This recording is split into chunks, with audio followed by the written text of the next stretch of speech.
Okay, so we just thought that 2020 was a bad year.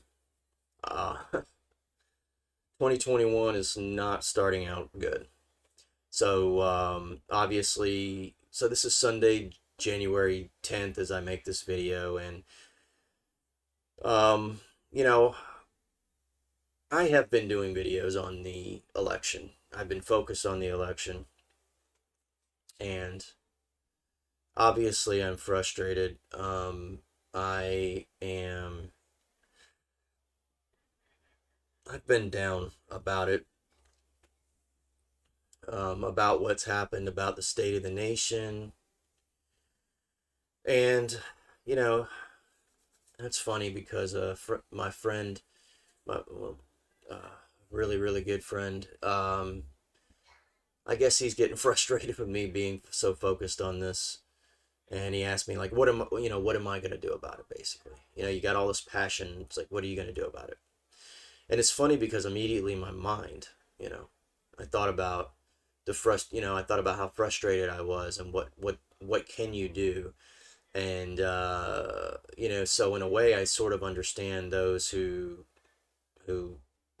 basically ran into the Capitol building. Well, first of all, I think there's some strange things about that whole scenario, but regardless, people ran into the Capitol building, and I don't agree with it, but I kind of understand it a little bit, I guess. And I understand the frustration at least, because um, the government, we are the government's livestock. Okay, they farm us. Farmers don't care that much about their animals. They're completely utilitarian, and they're just product for them, for their use. The government uses us as livestock. It farms our vote. It farms our tax revenue. It farms our spending ability on the global market. But it doesn't care about us. And so, what do you do? For me, picking up arms and things like that, that's not where it's at. And I think that you can tell I what affects them more. In fact, think about it this way: when people went into the Capitol and did what they did, that actually backfired. We are losing our freedoms even at a faster pace. And notice that the freedom that they've gone after first is the First Amendment, the social media stuff that they're doing. They're going after, they took the sitting president, they totally took him off of the social media. So, what is it that they fear? I think they fear our voice. They they fear the words that we say. And so for me, what am I going to do? I guess I'm just going to attempt to continue to try to influence those around me. And I'm going to focus on the spiritual battle that's taking place. As a Christian, I understand that what we're seeing manifested in the flesh is also happening in the spirit, that we can affect things in the spirit. Now, I have to admit, I'm a little frustrated with how the battle's going for our side. We seem to be losing both. I mean, I can only see the physical right now. The spiritual feels better than the physical is looking right now. Um, but it's hard not to be affected by what you're seeing. And um, so, in regards to influencing people, I just want to give the alternative narrative to what we are constantly being sold. Um, and that is to fight against this secular humanist progressive socialist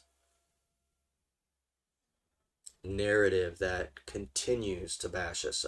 I mean, it's they own the school system. They own all the media, the big media corporations for the most part. And now you can't even speak freely on what's supposed to be open platforms of communication. They so the it's an obviously that tells me that speaking truth to power is where the power is, you know. um Trying to change people's minds about the state that we're in, the reality in which we exist, because that's the biggest battlefield. That is where they've succeeded. I mean, the TV is constantly telling us things that just are not true. But people believe the TV. I mean, deception is deceiving. And so, how, so for me, let me explain how you can know or have a good idea that you're not the one that's delusional. Um, because somebody's, and I could be delusional, right? I mean, it has to be your starting point.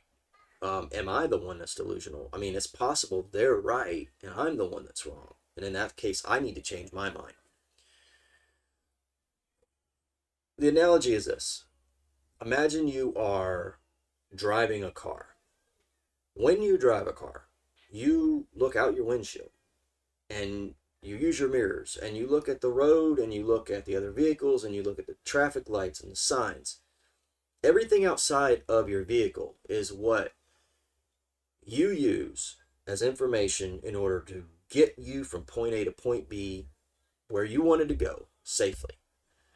And imagine if you went and tried to drive your car by just focusing on the things inside your car. It would not be very long before you crashed and hurt yourself and somebody else. This is what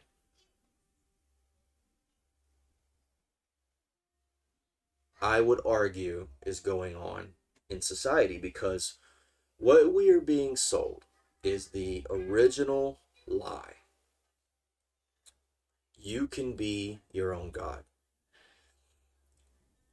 Postmodernist type political correctness thinking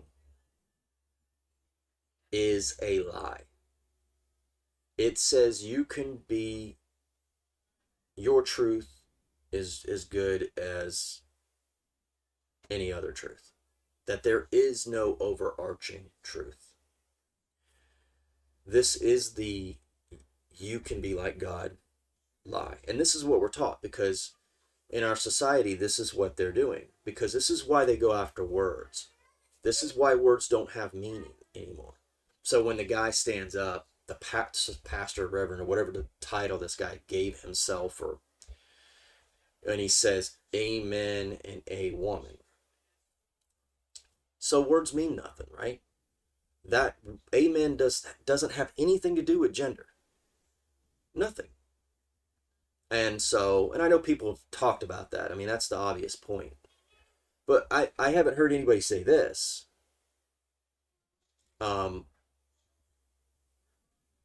What about the fact that he said two genders, right? I thought there was an infinite number of genders.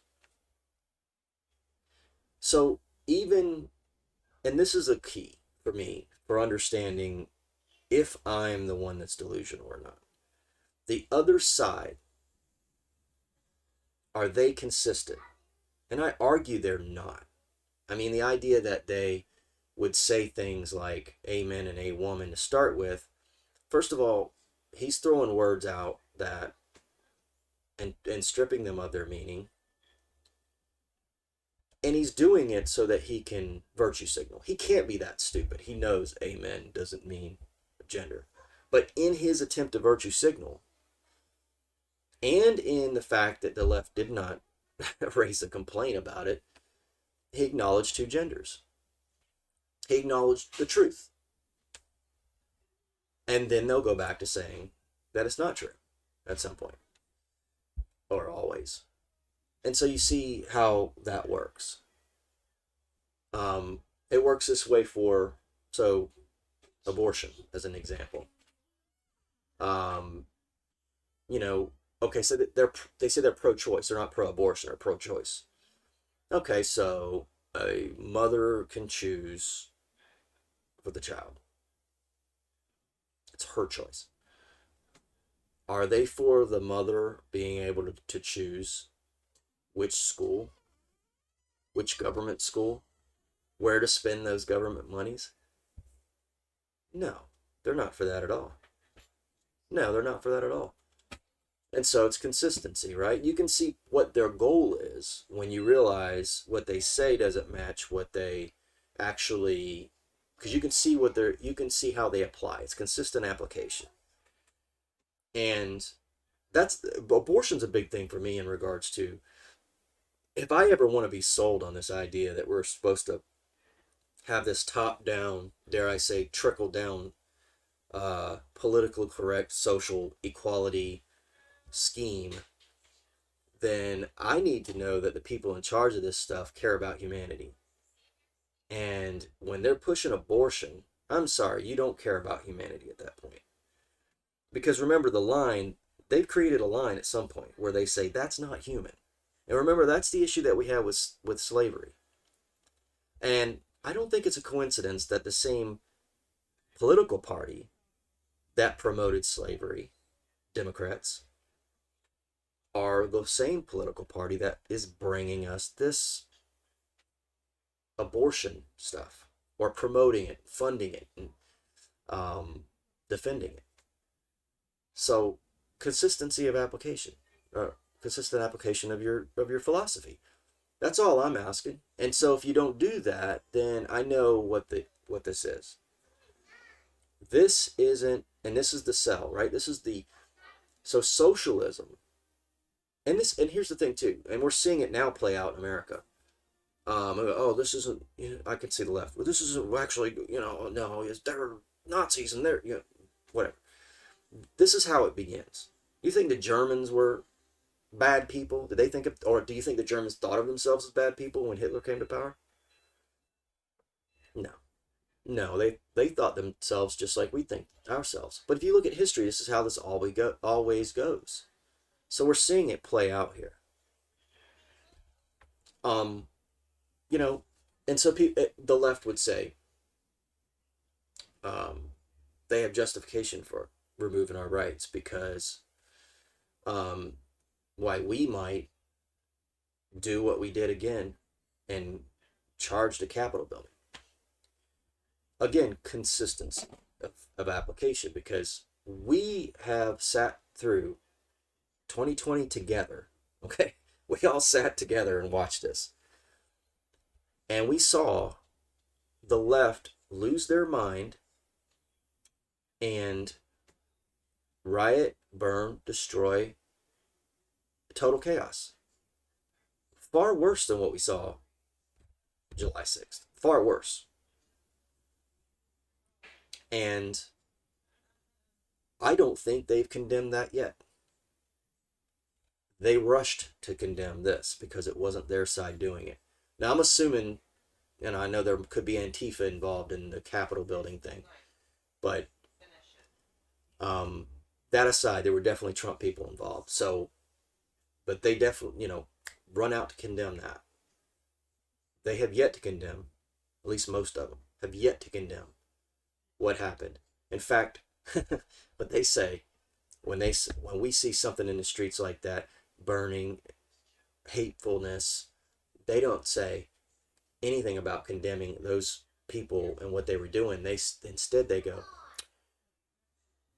what is it that drove them to do this?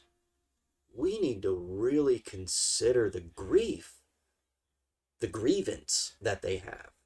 What is the grievance that they have? Let's focus on that. Are they saying that about the people who went into the Capitol building? Let's consider their grievance. No, they've been dismissing the grievance. That's the frustrating part, right? Like I said, we are cattle to the elite. We the our vote was stolen, and then we didn't even get a day in court over it. We did not get a day in court. I know they will say, "Oh, all these court cases." Oh, no, there were no court cases. There were none. We never got the chance. They dismissed them without looking at the evidence. Um, and so, oh, did they cheat the election? Well, they had all the motive. They say Trump is Hitler. Put yourself back in 1930s or 20s Germany, and you have the chance to vote against Hitler. But not only that, let's say you can be involved in a scheme to make sure Hitler never comes to power. Would you do that? I would, because that's Hitler. You're telling me the left wouldn't do that in this case? They wouldn't strip us of our vote, but they'll strip us of our free speech? Again, where are they consistent at? This is all I'm saying. It's like, how am I wrong on this? So, when it comes to me trying to figure out, am I seeing things right? This is the criteria. This is how I'm reasoning this stuff out. And in regards to my walk with Christ, it's difficult. This is a difficult, challenging part in my life because of the fact that there's a lot of, and I've talked about this in past videos, a lot of Christian prophets in this country and all over the world that have been saying that Trump will get 4 more years. So it's going to take a miracle. And right now, it doesn't look like that's going to happen. And so that's challenging too, because what's happening in the church is that, and the last video I did was about this problem, that the many in the church, in my opinion, are very fearful. They're walking in fear on this. I'm just going to be open about it. Like, I think the idea that God couldn't work or wouldn't work in this situation on behalf of Donald Trump, that's a non-starter to me.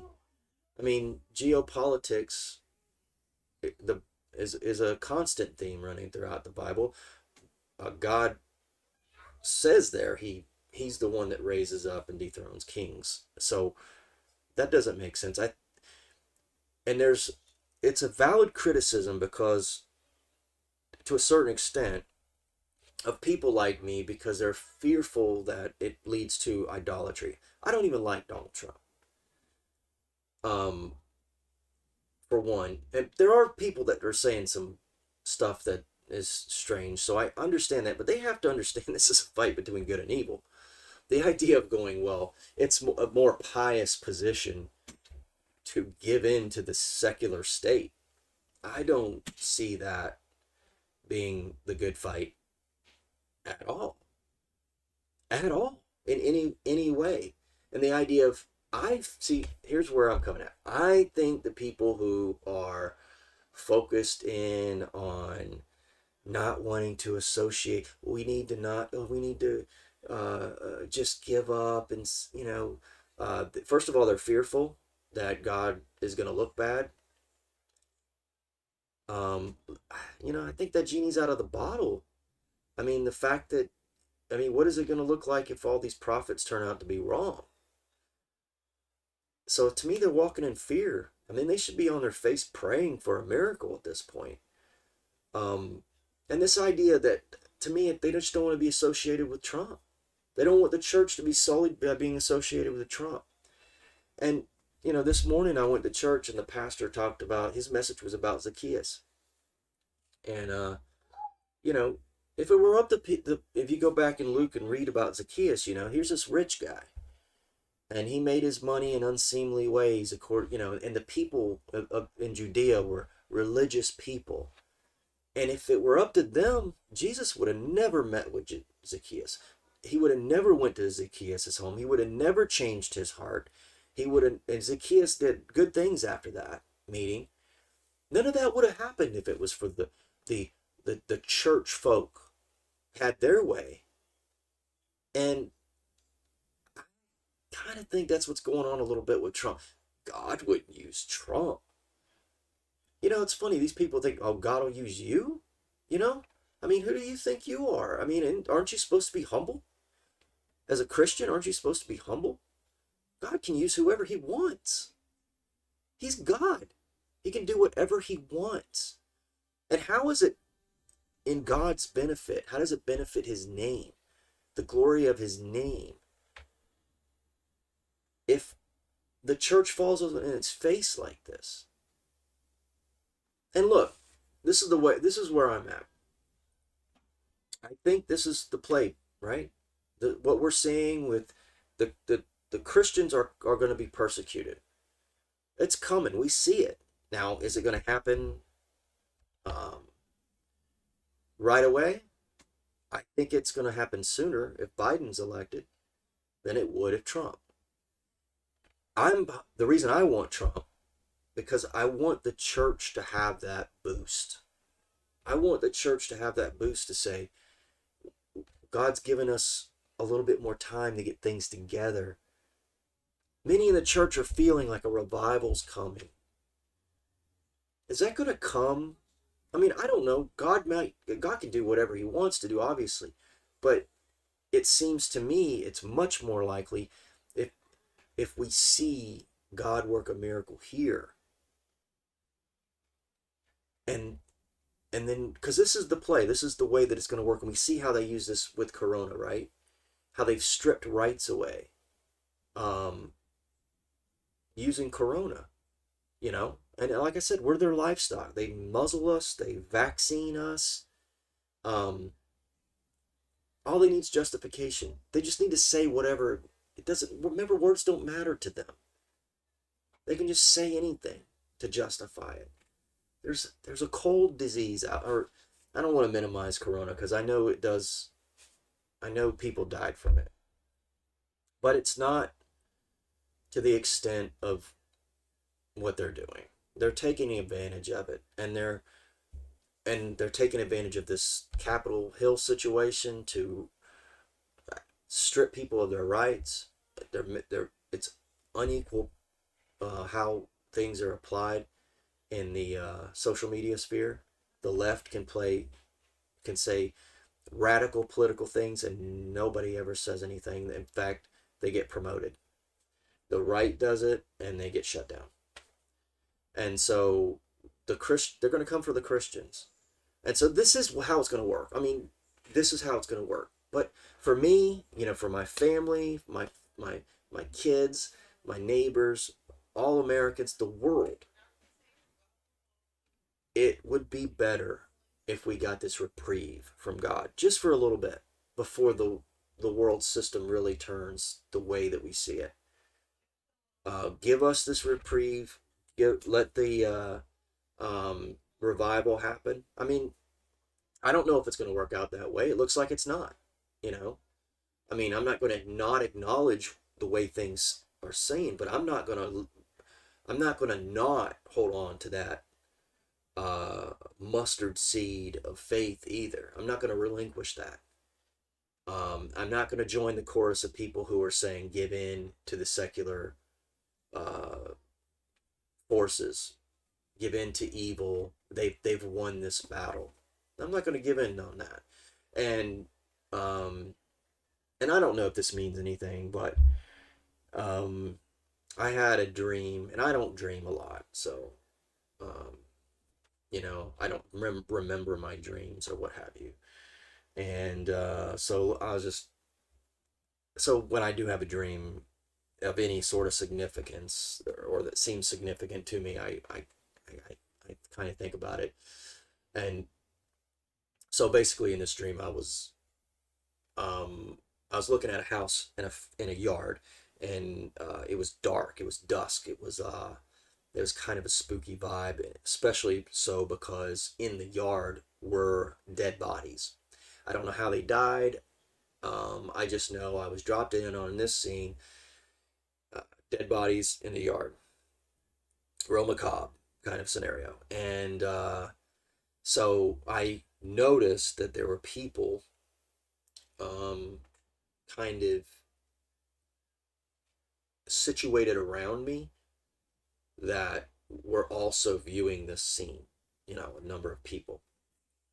And so I went to approach them to ask and see if they had any information about what happened.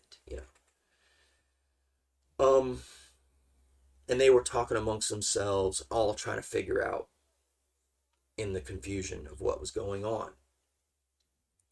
And um, before I could really even ask any questions, I had turned toward the people, and my back was to the scene, the house in the yard with all the bodies in the yard. And the faces on all the people as I viewed them, as they stared behind me, changed. And it was like shock, and this just amazed look on their face. And I went to turn around to see what was going on, and I woke up. So I don't know what they saw. So it's a mystery, right? Kind of like where I am now. Like, what is gonna happen? You know, in with our country, what's gonna happen in in our in our society? And all I can say in regards to this dream is, at the end, in my spirit, I guess, for lack of a better term, I felt like they were seeing the dead rising. I mean, I couldn't, but I didn't get to see it. I don't know if that's what was happening. And I don't know if that means anything. Um, but, I just wanted to leave and end it with that dream. But like I said, I'm not gonna, until, until, until Joe Biden, raises his hand and says he's president, or they inaugurate him or whatever. I'm still holding out hope for a miracle, because, and again, it's not about Trump. It's about the future of our society, and that reprieve, just a reprieve of, um, holding out for that revival that's coming, that people say is coming, and I've been feeling like it's coming too. Um, and and like, and if it doesn't come, then God's still on the throne, and I'm just gonna do my part to try to, just preach sanity in a world that seems to have gone insane.